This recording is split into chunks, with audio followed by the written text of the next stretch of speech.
So in Schoology, we're going to click and go into one of our courses. And now that Infinite Campus has been integrated with Schoology for the gradebook, you'll see it in the left menu like this right here. So when a course is new, you want to go into that app there, and you'll want to go into this configuration area.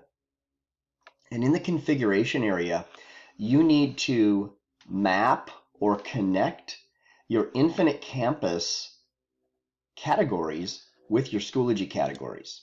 So those should already be created. So in Schoology, I've got this formative category. I'm just saying that's the same as the formative category in Infinite Campus. Same for summative. So go ahead and do that with all of your categories and save it.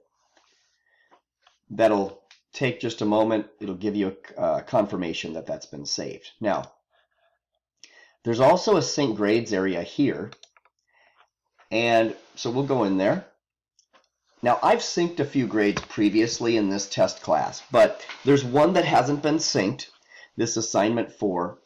I've also changed a few grades. I don't remember exactly which assignments, so we'll see in a moment. But when grades have been changed or a brand new assignment has been scored, those are the only things that sync when you click this Sync Changes button. So we're going to do that, and it just takes sometimes it's fast, sometimes I've seen it take a couple minutes. So what it's doing is it's sending the grades over to Infinite Campus. So I can see, because assignment 2 is also queued, that there are some grades I must have changed in assignment 2, so it's sending those changes over to campus as well.